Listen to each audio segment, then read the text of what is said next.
오늘 말씀은 요한계시록 제14장 말씀입니다. 제목은 계명과 믿음을 지키는 사람들입니다. 같이 기도하고 시작하겠습니다. 하나님 아버지 감사합니다. 오늘도 이렇게 귀한 말씀을 공부하게 해주심을 감사합니다. 이 말씀, 이 깊은 진리를 우리 인간의 지혜로서는 깨달을 수가 없습니다. 성령께서 말씀의 은사, 지혜의 말씀의 은사, 지식의 말씀의 은사를 우리에게 내려주셔서 이 귀한 진리의 비밀을 깨달아 할 수 있도록 축복해 주시고 인도해 주시옵소서. 감사합니다. 예수님 이름으로 기도합니다. 아멘.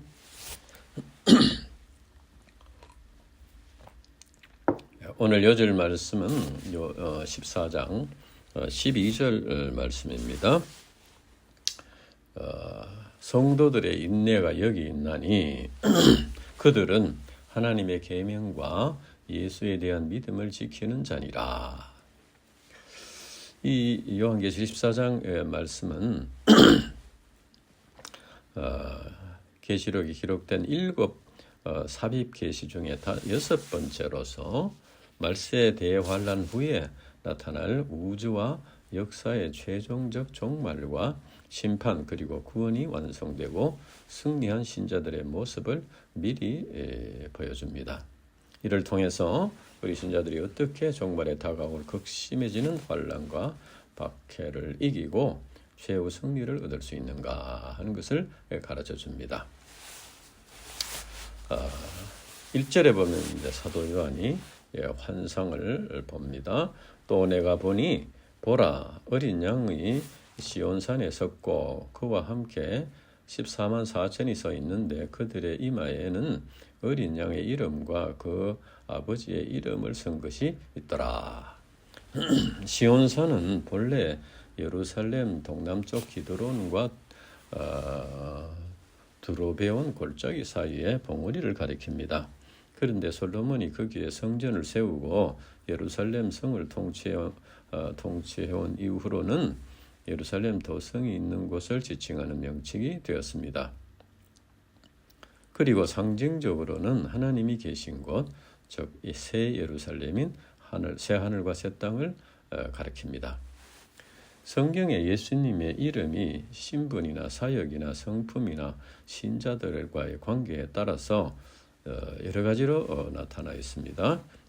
임마누엘, 또 어린 양, 독생자, 인자, 다윗의 자손, 구주, 중보자, 참빛, 평강의 왕, 생명의 떡, 선한 목자, 포도나무, 참포도나무, 반석 등 여러 가지로 나타나 있습니다. 그 중에서 어린 양이라고 한 것은 속죄 제사를 드릴 때 희생 제물을 드리는 것을 나타내는 명칭으로서 예수님이 우리 인간들의 죄를 짊어지고 십자가에서 죽으심으로써, 다시 말해 십자가에서 희생 제물이 되심으로써 우리의 죄를 사해 주시고 구원의 은혜를 베풀어 주셨다는 의미입니다. 그리고 14만 4천이란 7장에서도 언급된 것으로서 모든 구원받은 하나님의 백성들을 총칭하는 것입니다. 그리고 어린 양이 14만 4천과 함께 섰다는 것은 구원받은 신자들이 예수 그리스도와 하나가 된 모습을 가리킵니다. 어린 양이 구원받은 신자들과 함께 한다는 것은 우리 신자들이 반드시 승리한다는 보증이 됩니다. 그래서 신자들의 모임인 교회가 지상에서는 전투하는 교회로 존재하다가 승리하여 하늘에서 영광스러운 공동체로 존재한다는 것입니다. 그리고 그들의 이마에 어린 양의 이름과 아버지 하나님의 이름이 기록되어 있습니다. 이마에 이마는 그 사람의 내면 상태와 인격을 나타내는 것이라고 할 수 있습니다. 그래서 이마에 어린 양 예수님과 하나님 아버지의 이름이 새겨져 있다 하는 것은 예수님의 십자가 공로를 믿음으로 죄사함을 받고 구원받은 신자들이 하나님과 바른 관계성을 맺었다는 의미입니다.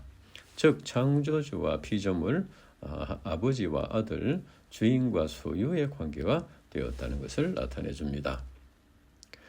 이것은 두 가지 측면에서 생각할 수 있습니다. 첫째는 하나님과 하나가 되었다는 것은 하나님의 보호하심과 양육하심 아래 있다는 것입니다. 이는 곧 우리 신자들에게 최후 승리가 보장되어 있다는 것을 나타내 줍니다. 그래서 우리가 원수 마귀의 공격을 받더라도 두려워할 필요가 없고 하나님의 전승갑주를 입고 도전하여 물리쳐야 하는 것입니다. 그리고 둘째는 하나님과 하나가 되어서 잃어버렸던 하나님의 형상을 회복하게 된다 하는 것을 의미합니다. 이것은 예수님을 믿고 구원받은 신자들의 근본적인 변화를 의미합니다. 즉 우리 신자들의 내면에 하나님의 사랑과 겸손과 인내와 소망과 용서 등 하나님의 진리가 가득 차서 그것이 변화된 삶을 통하여 나타난다 하는 것입니다. 그래서 우리 신자들은 말로만 복음을 전하는 것이 아니라 자신의 그 변화된 삶을 통해서 하나님의 진리, 구원의 진리를 나타내게 되는 것입니다.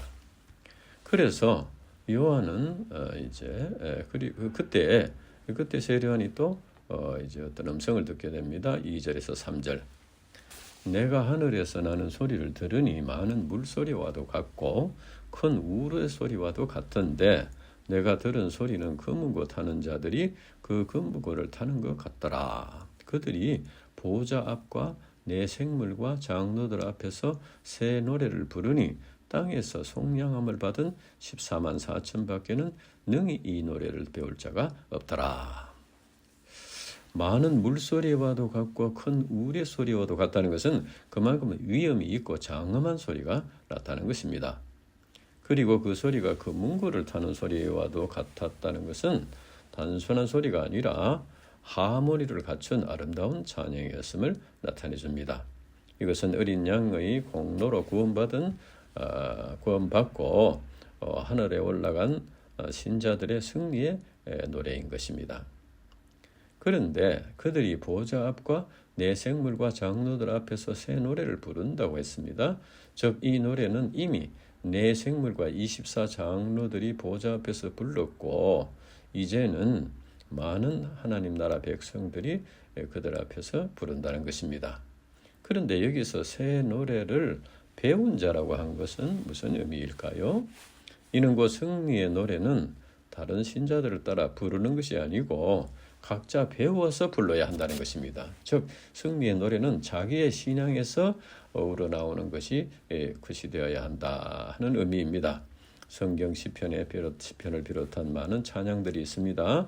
이것은 그들의 신앙 체험에서 우러나오는 찬양입니다. 그래서 우리 신자들은 영적인 투쟁을 통해서 장차 승리의 찬양을 부를 만한 그런 신앙을 배우고 깨달아야 한다 하는 것을 가르쳐 줍니다.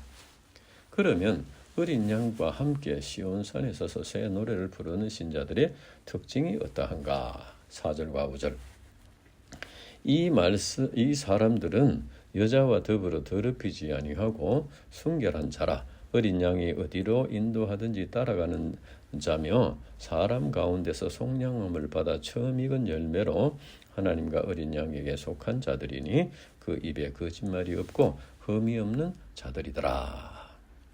첫째로 보면은 여자와 더불어 더럽히지 아니하고 순결한 자라고 했습니다. 이것은 신앙의 정결을 지키는 것을 의미합니다. 성경에는 하나님 외에 다른 신을 섬기는 것을 간음이라고 표현했습니다. 즉 구원받은 신자는 사단이나 우상을 숭배하거나 세상을 사랑해서는 안 되고 오직 하나님과 어린 양 예수님만을 사랑하고 섬기는 순결한 자들이 되어야 한다는 것입니다.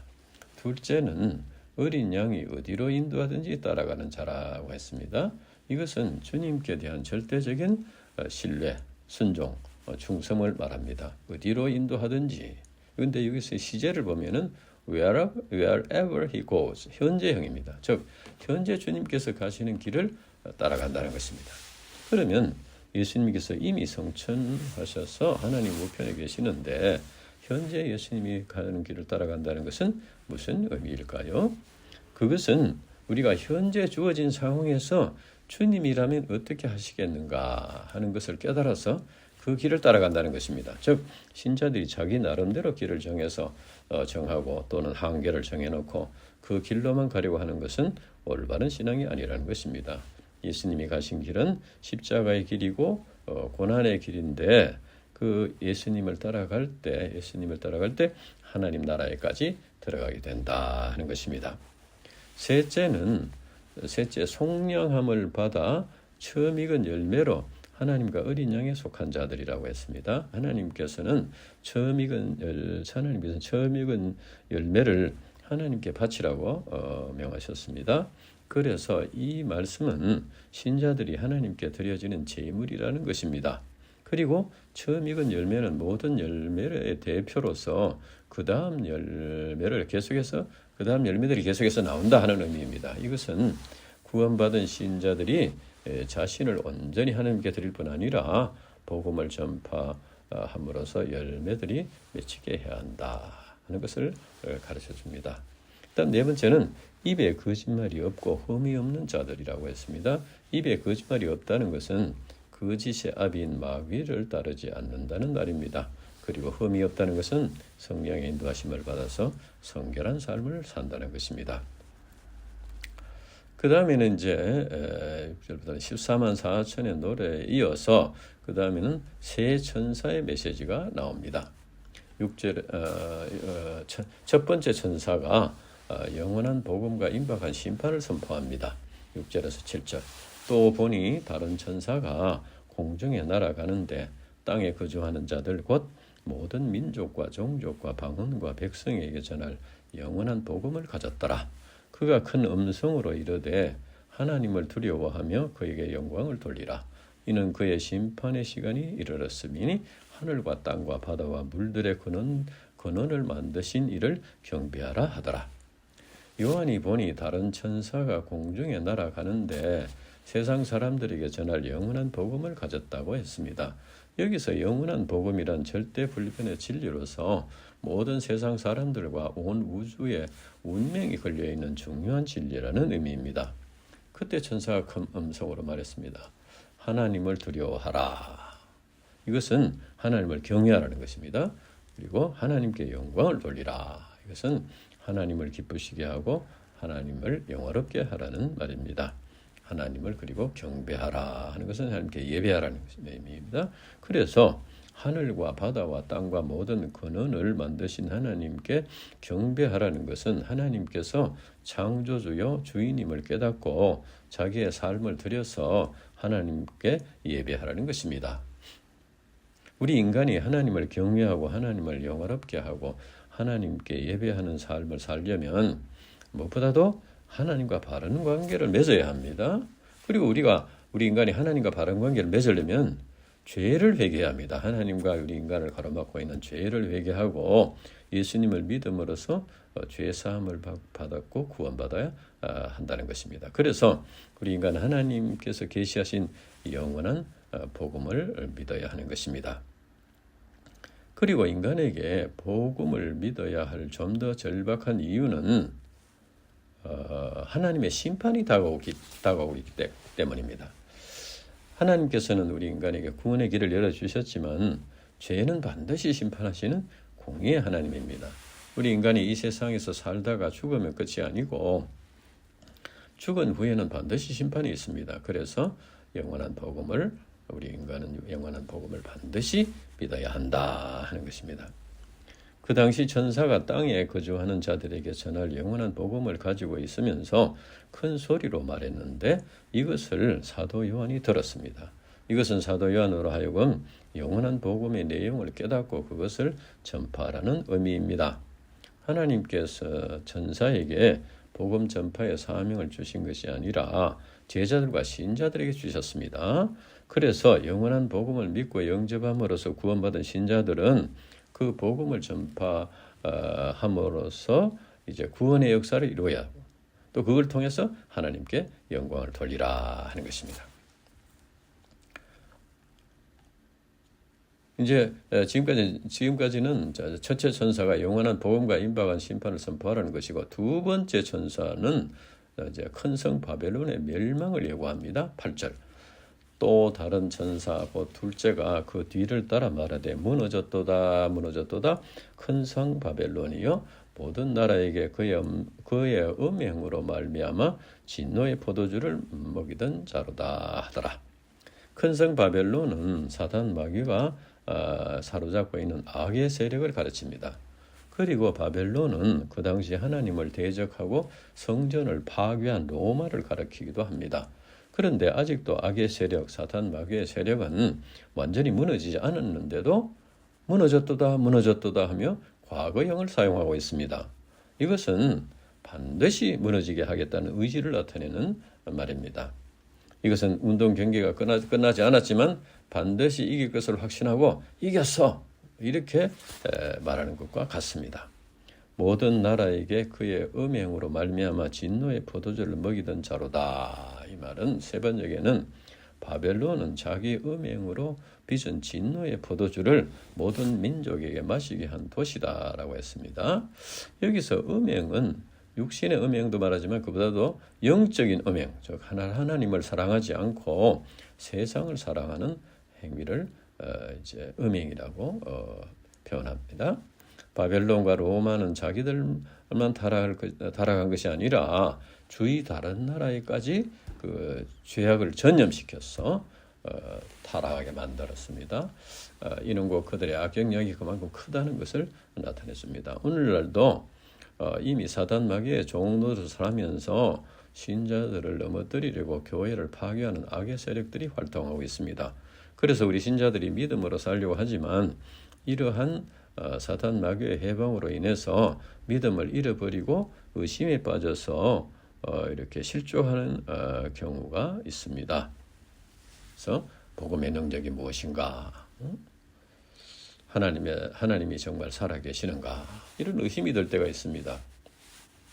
물론 이 세상에는 사단 마귀의 세력이 활동하고 있지만 그러나 우리가 영의 눈을 뜨고 믿음의 눈으로 자세히 보면은 미미하지만 악의 세력들, 사단 마귀의 세력들이 조금씩 무너지고 있는 것을 볼 수 있습니다.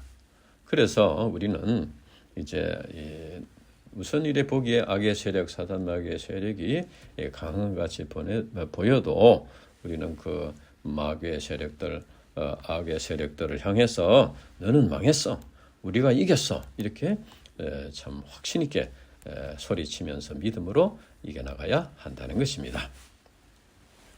그 다음 세 번째 천사는 우상 숭배자에 대한 진노의 심판을 경고합니다. 9절에서 11절. 또 다른 천사 곧 셋째 천사가 그 뒤를 따라 큰 음성으로 이르되 만일 누구든지 짐승과 그 우상에게 경배하고 이마에나 손에 표를 받으면 그도 하나님의 진노의 포도주를 마시리니 그 진노의 잔에 섞인 것이 없이 부은 포도주라. 거룩한 천사들 앞과 어린 양 앞에서 불과 유황으로 고난을 받으리니 그 고난의 연기가 세세토록 올라가리로다. 짐승과 그의 우상에게 경배하고 그 이름표를 받은 자는 누구든지 밤낮 쉼을 얻지 못하리라 하더라.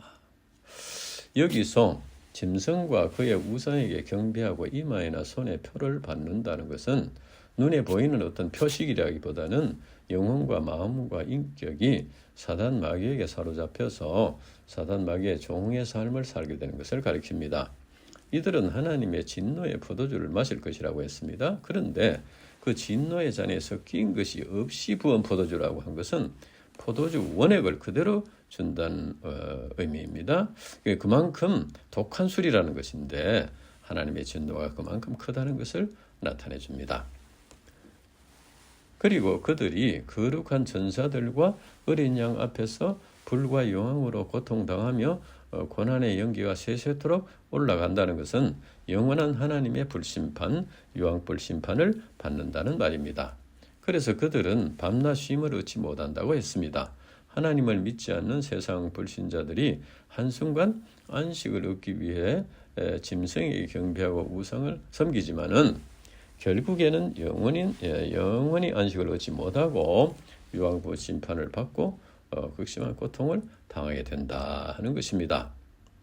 그런데 요한계시록이 그 당시 박해와 고난당하는 신자들에게 주신 것임을 생각할 때 이 말씀은 잠시 동안 당하는 박해와 환난과 고통을 참고 감당하면서 하나님을 경외하고 예배하는 자들은 영원한 안식을 장차 이제 누리게 된다 하는 것입니다. 그래서 우리 인간은 두 종류로 나누어진다고 할 수 있습니다. 하나님을 경배하거나 혹은 짐승과 그 우상에 경배하는거나, 또 이마에 하나님과 어린 양의 이름을 쓰거나 혹은 짐승의 표를 받거나 한다.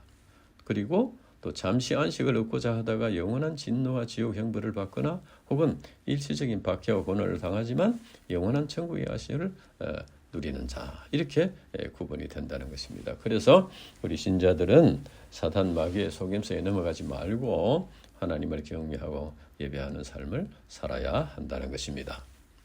그런데 하나님의 진노와 심판이 종말에만 있는 것이 아니고 지금도 나타나는 경우가 있습니다. 그러나 이것은 종말에 있을 영원한 형벌과는 다른 것으로 하나님께 돌아오게 하는 하나님의 사랑과 자비의 표현입니다. 예레미야 10장 18절, 여호와께서 이와 같이 말씀하시되 보라, 내가 이 땅에 사는 자들을 이번에는 내던질 것이라. 그들을 괴롭게 하여 깨닫게 하리라. 그래서 루트는 하나님의 사랑이 진노 속에서 구체화된다고 말했습니다. 그래서 우리 신자들은 하나님의 진노를 당한 경우가 있더라도 그 속에 나타난 하나님의 사랑을 깨닫고 회개의 기회로 삼아야 한다는 것입니다. 그러면 우리 신자들이 사탄 마귀의 박해와 고난을 이기고 천국에까지 가기 위해서 필요한 것이 무엇인가? 12절, 성도들의 인내가 여기 있나니 그들은 하나님의 계명과 예수에 대한 믿음을 지키는 자니라 했습니다. 이 본문 말씀을 공동 번역에는 이렇게 했습니다. 그래서 하나님의 계명을 지키고 예수께 대한 믿음을 지키는 성도들에게는 인내가 필요한 것입니다. 이렇게 했습니다. 이는 곧 우리 신자들이 박해와 고난의 때에 하나님의 계명, 즉 말씀을 지키고 예수님에 대한 믿음을 지킴으로써 이겨야 한다는 것입니다. 그리고 이를 위해서는 인내가 필요하다, 인내가 요구된다 하는 것입니다. 여기서 하나님의 계명을 지키는 것은 keep, 영어로 NIV에 보면 keep이라고 했습니다. 준수한다는 의미이고, 예수님에 대한 믿음을 지키는 것은 remain이라고 했습니다. 이것은 계속해서 유지한다는 의미입니다. 하나님의 계명의 말씀은 곧 하나님의 말씀입니다. 그리고 예수님에 대한 믿음은 예수님의 십자가 복음 진리, 즉 우리 인간의 죄를 짊어지고 십자가에 죽으셨다가 3일 날 부활하신 예수님을 믿음으로 구원받는 진리를 말합니다. 예수님을 믿고 구원받은 자들이 구원받은 자들이라야 하나님의 계명을 준수할 수 있고, 하나님의 계명의 말씀을 준수하는 것이 예수님을 믿고 구원받은 자임을 입증하는 것이 된다는 것입니다. 그래서 예수님을 믿음으로써 죄사함과 구원의 확신을 가진 신자들은 하나님의 계명의 말씀에 순종함으로써 신앙의 열매를 맺는 삶을 살게 되는 것입니다. 그런데 여기에는 인내가 필요하다. 사탄 마귀는 우리 인간들보다 더 지혜롭고 강합니다. 그래서 우리 신자들이 사탄 마귀의 공격으로부터 믿음을 지키기 위해 힘써야 하지만 쉽게 이기기 힘든 민족이 있습니다. 그래서 종말에 주님께서 다시 오셔서 사탄 마귀를 무조갱에 잡아 가둠으로써 멸망시킬 때까지 우리 신자들은 말씀과 믿음을 지키는 인내로서 말씀과 믿음을 지키는 것이 필요하다 하는 것을 말해주는 것입니다. 로마서 5장 3절에서 4절, 다만 이뿐 아니라 우리가 환난 중에도 즐거워하나니 이는 환난을 인내는 연단은 소망을 이루는 줄 알미로다.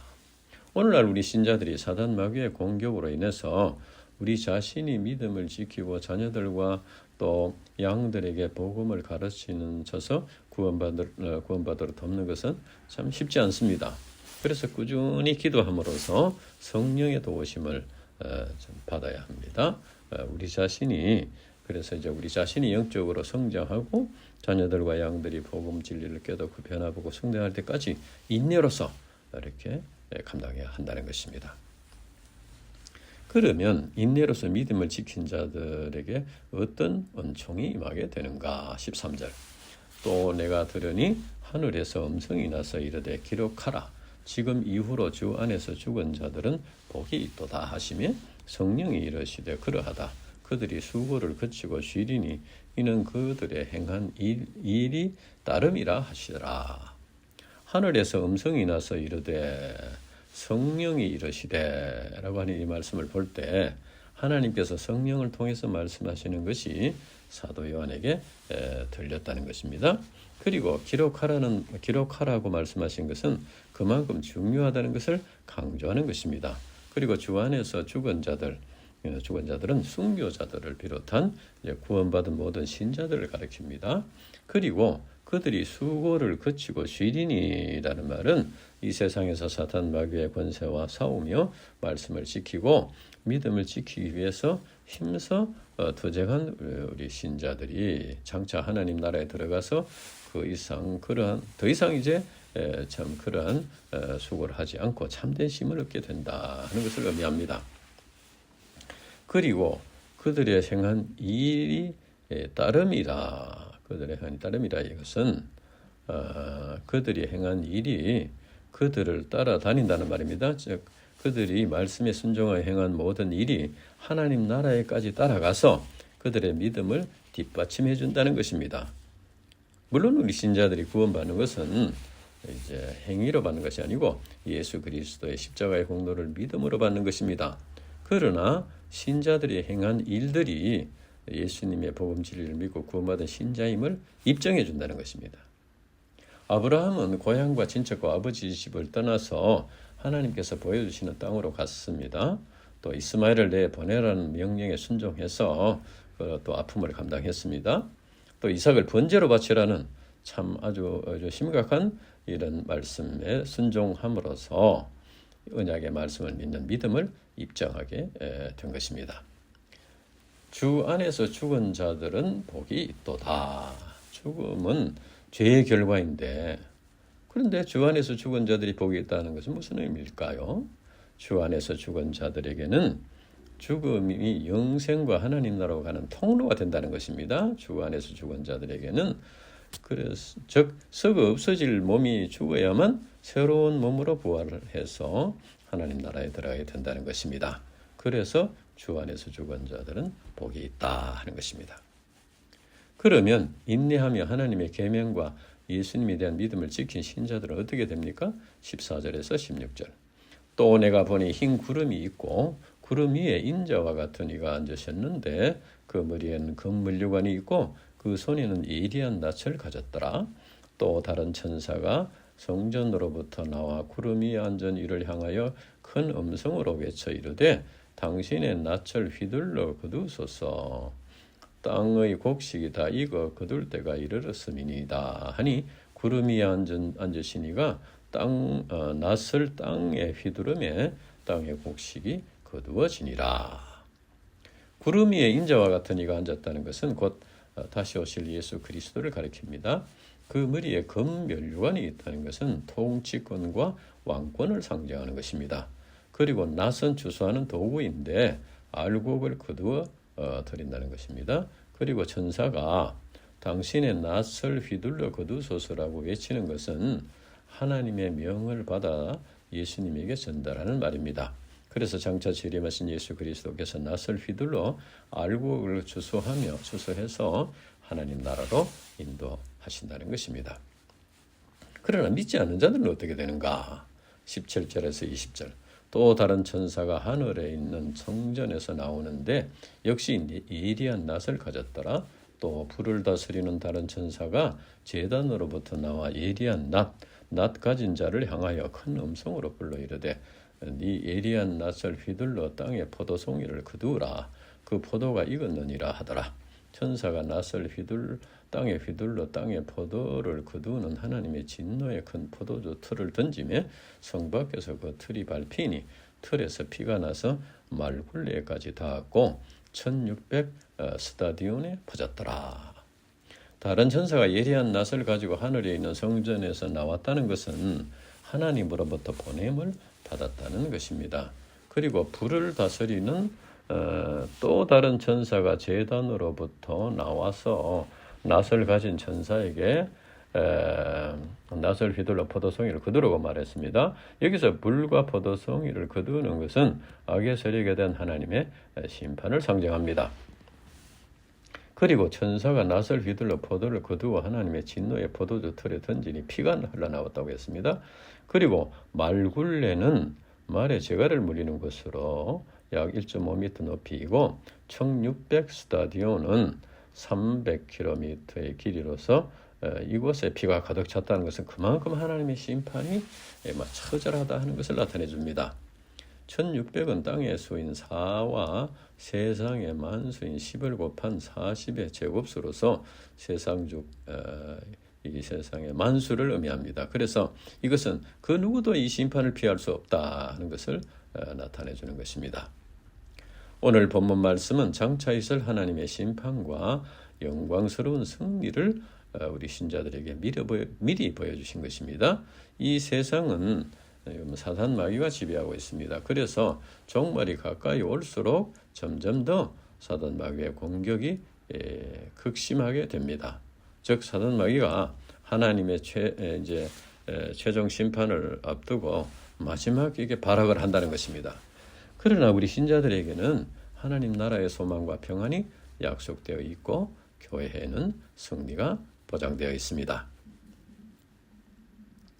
그래서 우리 신자들 각자뿐 아니라 우리 이 교회도 이렇게 사단 마귀의 해방으로 인해서 여러 가지 어려움을 당할 수 있지만 그러나 이제 최종 승리가 보장되어 있다 하는 것을 우리가 믿어야 합니다.